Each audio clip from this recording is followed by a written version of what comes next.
ప్రభుత్వం చేపట్టిన కర్రెగుట్ట చుట్టివేతను తక్షణమే విరమించి మావోయిస్టుల ఏరివేత పేరుతో ప్రవేశపెట్టిన ఆపరేషన్ కగార్ను రద్దు చేయాలని CPI new democracy Visakha Vizianagaram జిల్లాల ఏరియా కమిటీ నేత ఎం వెంకటేశ్వర్లు విజ్ఞప్తి చేశారు. సిపిఐ న్యూ డెమోక్రసీ రాష్ట్ర కమిటీ ఇచ్చిన రాష్ట్ర పిలుపు మేరకు శుక్రవారం జీవీఎంసీ గాంధీ విగ్రహం వద్ద ప్రజా సంఘాల పార్టీలతో ధర్నా నిర్వహించారు. ఈ సందర్భంగా ధర్నాలో ఆయన ప్రసంగిస్తూ ఆదివాసీలను సమూలంగా నిర్మూలించి అటవీ సంపదను కార్పొరేట్లకు అప్పజెప్పే లక్ష్యంతో కేంద్రంలోని బీజేపీ ప్రభుత్వం ఈ దమన కాండకు పాల్పడుతుందని మండిపడ్డారు. భవిష్యత్తులో ప్రజా సంఘాల నేతలు హక్కుల నేతలపై దాడి జరిగే అవకాశం ఉందని, అందరం ఐక్యంగా ఉండకపోతే మరిన్ని దాడులు జరుగుతాయని హెచ్చరించారు.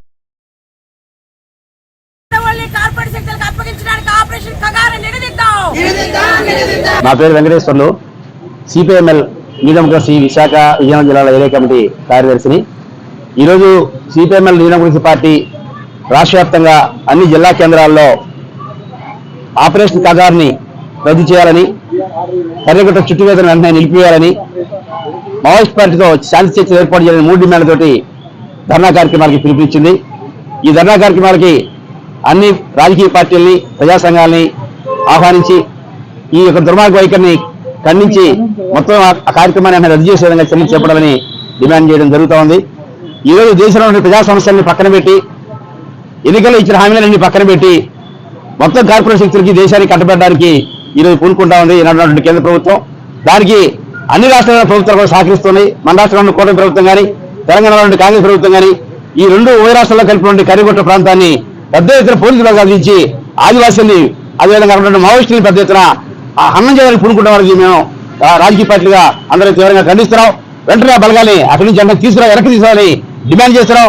లేని పక్షంలో రాబోయే కాలంలో పెద్ద ఎత్తున ఆందోళన చేయాల్సి వస్తుందని, ముఖ్యంగా దేశంలో ఏదైతే పేదరికం పెద్ద ఎత్తున పెరుగుతా ఉందో, లేదా ప్రజా సమస్యలు పెరుగుతున్నాయో, అదేవిధంగా లేబర్ కోడ్ రద్దు చేయాలని డిమాండ్ కానీ, రైతాంగ సమస్య పరిష్కారం కానీ, నిరుద్యోగ సమస్య పరిష్కారం కానీ, విద్యార్థుల సమస్య పరిష్కారం కానీ, మహిళా సమస్య పరిష్కారం కానీ, ఆదివాసీలు, దళితులు అనేక సామాజిక వర్గాలు తమ సమస్య పరిష్కారం కోసం డిమాండ్ చేస్తుంటే వాటి ఏంటి పట్టించుకోకుండా కార్పొరేట్ శక్తులకి దేశాన్ని కట్టబెట్టే లక్ష్యంతో ఇవాళ దేశంలో పరిపాలన జరుగుతా ఉంది. దీన్ని వెంటనే కనుక ఆపకపోతే ఆ దానికి ఏదైతే ఎన్నికల హామీ ఇచ్చారో వాటిని అమలు చేయకుండా దానికి వ్యతిరేకంగా ఈ రోజు ప్రజల మీద చేస్తున్న దాన్ని తీవ్రంగా ఖండిస్తాం. వెంటనే విరమించాలని డిమాండ్ చేస్తాం. లేని పక్షంలో పెద్ద ఎత్తున ఆందోళన చేయాల్సి వస్తుందని మేము ప్రకటిస్తున్నాం. అందరికీ నమస్కారం. నా పేరు ఎం పైరాజు, సిపిఐ విశాఖ జిల్లా కార్యదర్శిగా బాధ్యతలు నిర్వహిస్తున్నాను. ఆదివాసీలు మన దేశ మూలవాసులు. ఎటువంటి పర్యావరణానికి నష్టం లేనటువంటి పౌర వ్యవసాయం చేసుకుని వాళ్ళ జీవనం సాగిస్తారు. ఇటీవల దశాబ్దాల కాలం నుండి ఆదివాసీల జీవన స్థితిగతులు దౌర్భాగ్యంగా చేయడానికి కేంద్ర పాలకులు కుట్ర కొనుక్కున్నారు.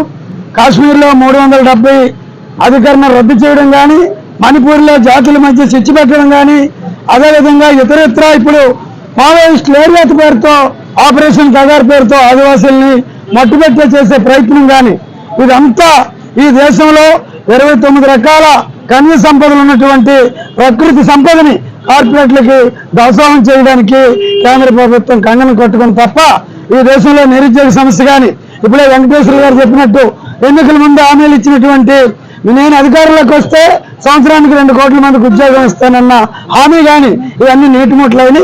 ఇవన్నీ ప్రజల దృష్టి మళ్లించడానికి ఆదివాసీల పేరు చెప్పి, మావోయిస్టుల ఏరివేత పేరు చెప్పి ఆదివాసీలు అనగదొక్కే కార్యక్రమం చేస్తున్నారు. ఇది అత్యంత హేయమైన చర్య. వెంటనే ఆపరేషన్ కగారు ఆపుచేయాలా.